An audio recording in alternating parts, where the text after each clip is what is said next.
Hello दोस्तों, कैसे हैं आप लोग। आई होप कि आप लोग बिल्कुल ठीक ठाक होंगे। इससे पहले जो है हम लोग प्रॉफिट एंड लॉस का पार्ट 3 तक हम लोग पढ़ चुके हैं। आज हम लोग पढ़ने वाले हैं पार्ट 4 वीडियो।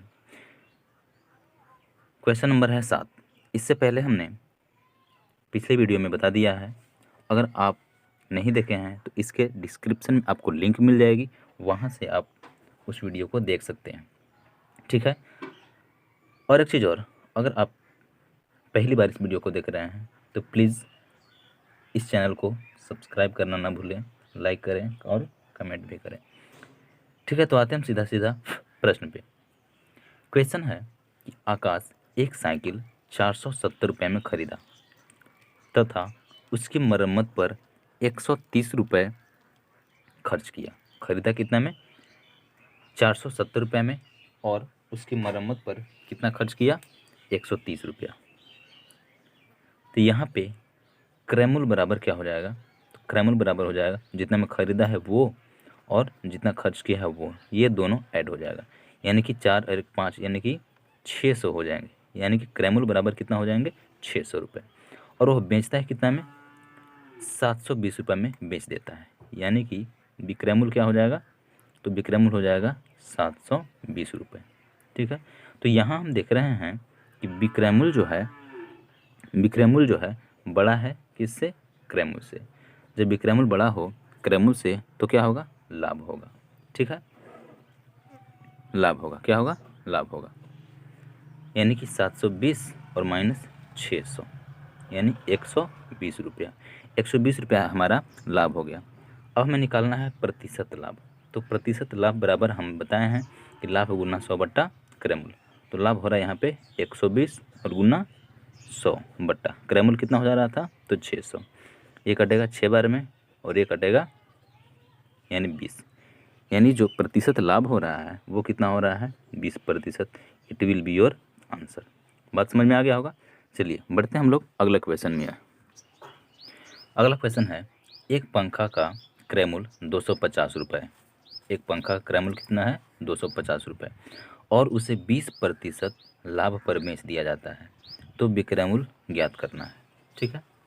खरीदा गया है 250 में और 20% लाभ पर बेचा जाता है।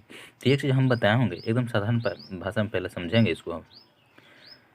तो प्रतिशत लाभ बराबर हम बताए होंगे, प्रतिशत लाभ बराबर होता है लाभ और गुना 100 और बट्टा होता है क्रयमूल्य, बट्टा क्रयमूल्य होता है। क्लियर है। प्रतिशत लाभ बराबर दिया हुआ है 20, तो इसके जगह पर हम रख देंगे 20। लाभ कितना है अभी तो पता नहीं है, और गुना 100। क्रयमूल्य कितना है? 250। ठीक है। ये कट जाएगा, 50 से करेंगे तो ये 2 बार में और 50 से कटेगा 5 बार में। ठीक है। यानी कि हो जाएगा आपको 20 और गुना 5 और 2 इधर आ जाएगा तो बट्टा में बराबर लाभ। ये हो गया 10, 10 बचे 50। यानी कि लाभ बराबर कितना आ गया? तो लाभ बराबर आ गया आपको 50 रुपया। तो हमें पूछ क्या रहा था? पूछ रहा था विक्रयमूल्य। क्या पूछ रहा था? विक्रयमूल्य। तो विक्रयमूल्य बराबर क्या होता है? तो विक्रयमूल्य बराबर होता है क्रयमूल्य और प्लस लाभ। क्रयमूल्य प्लस लाभ। तो खरीदा था 250 रुपये में और 50 रुपये का लाभ हुआ तो कितना हो गया? 300 रुपये। यानी कि 300 रुपये क्या हो जाएगा? आंसर हो जाएगा। आई होप कि ये समझ में आ गया होगा। और नहीं तो हम एक तरह से और बना सकते हैं इसको, एक तरह से हम और बना सकते हैं। जैसे क्या करेंगे? 250 का 20% ऐसे कर देंगे। यानी कि 1 0 से 1 0, 1 0 से 1 0, यानी 25 दूनी के 50 रुपये आ गया। 50 रुपये। और ख़रीदा था कितना में?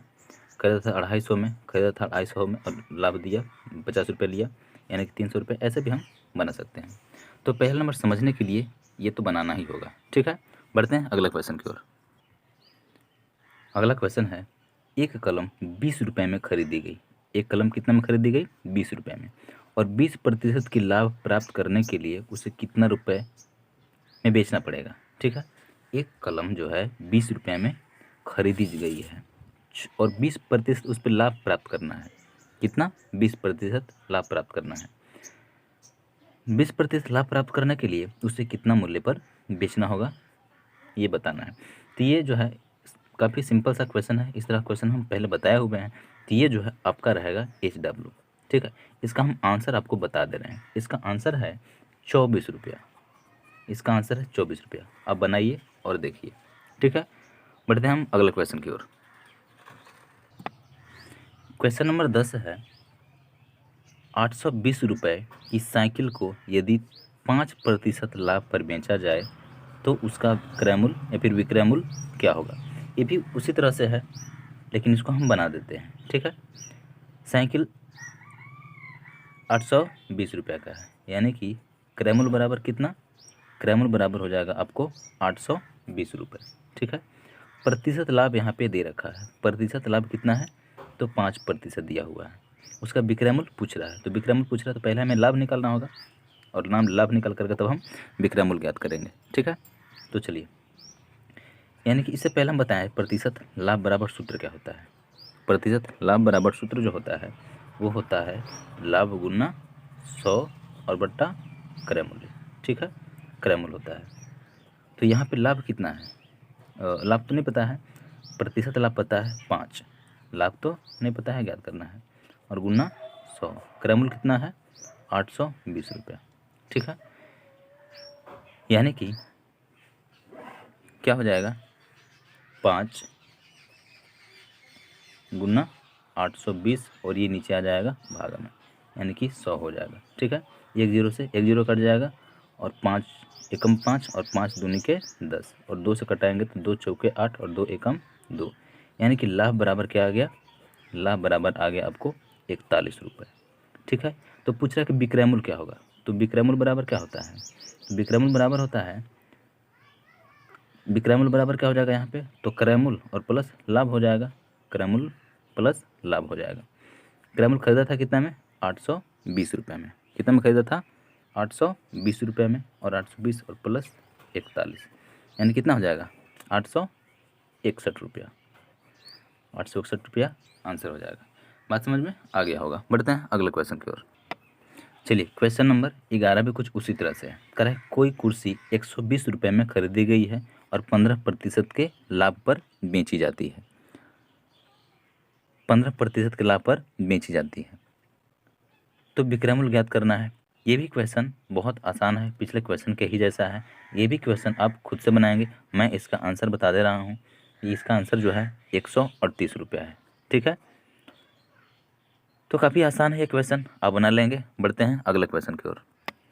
क्वेश्चन नंबर 12 भी कुछ इस तरह से है। एक वस्तु 80 रुपये में खरीदी गई और 25% की लाभ पर बेच दी गई। खरीदी कितना में गई, 80 रुपये में खरीदी गई और 25% के लाभ पर बेच दी गई, तो विक्रय मूल्य क्या होगा। इसको भी आप खुद से बनाइएगा। इसका आंसर हम बता दे रहे हैं, इसका आंसर है आपको 100 रुपये। ठीक है, कुछ मेहनत कीजिए आप भी, बिना मेहनत किए हुए कुछ नहीं होने वाला है, चाहे कोई भी काम हो। चलिए बढ़ते हैं अगले क्वेश्चन की ओर। ये भी क्वेश्चन उसी तरह से है। क्रय मूल्य है 35 रुपया और प्रतिशत लाभ है 5%, तो विक्रय मूल्य पूछ रहा है। इसको भी आप खुद से बनाइएगा, ये भी आपको HW हम दे रहे हैं। इसका आंसर जो है ऑप्शन नंबर ए सही है। ठीक है, अगला क्वेश्चन देखिए। चलिए, अगला क्वेश्चन कुछ इस तरह से है।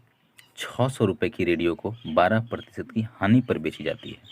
600 रुपये की रेडियो को, यानी क्रय मूल्य है 600 और 12% की हानि पर बेचा जाए तो वह कितना में बिकेगा, विक्रय मूल्य पूछ रहा है। तो अगर हम सूत्र के माध्यम से बनाना चाहें तो सूत्र के माध्यम से भी हम बना सकते हैं। हानि प्रतिशत हानि बराबर होता है, हानि पहले हमें हानि निकालना पड़ेगा और इसके बाद हमें तब जाकर क्रय मूल्य विक्रय मूल्य निकालना पड़ेगा। ये क्या होता है, क्रय मूल्य होता है। ठीक है, तो हानि कितना है नहीं पता है, प्रतिशत हानि यहाँ पे दिया हुआ है 12, हानि अभी नहीं पता है। पहले हम लोग डिटेल में बना लेते हैं सूत्र के माध्यम से, और फिर एक बार हम ऐसे ही बना लेंगे। ठीक है, यानी कि 600 रुपये, ये हो जाएगा 12 और गुना ये जाएगा इधर, गुना में चला जाएगा 600 और 100 बट्टा में आ जाएगा इतना, 2 जीरो से 2 जीरो, यानी 12 72, यानी कि हानि कितना होता है 72 रुपया होता है। हानि जो होता है वो आपको 72 रुपया होता है। अगर हानि हो, अगर क्या हो, हानि हो, तो विक्रय मूल्य बराबर हमें ज्ञात करना हो तो क्या करेंगे, तो क्रय मूल्य माइनस हानि ज्ञात कर लेंगे। क्रैमूल माइनस हानि ज्ञात कर लेंगे, यानी कि 600 में से हम 72 को घटा लेंगे। तो 600 में से 72 को जब हम घटाएंगे, 600 में से 72 को जब घटाएंगे तो आएगा ये 528 आ जाएगा। ये आपका आंसर हो जाएगा। अगर हम फॉर्मूला से नहीं बनाना चाहते हैं, सीधे सीधे बनाना चाहते हैं, तो सीधे सीधे आप बना सकते हैं, यानी कि 600 का 12/100, 2 जीरो से 2 जीरो, यानी कि 72 आ गया, 72 आ गया। और आप 600 में से 72 को घटा दीजिए तो आ जाएगा 528। आपको जैसे लगे अच्छा वैसे बिल्कुल बनाइए। चलिए, तो आज के लिए इतना ही काफ़ी है। आप लोग कंटिन्यू बने हुए रहिए। तब तक के लिए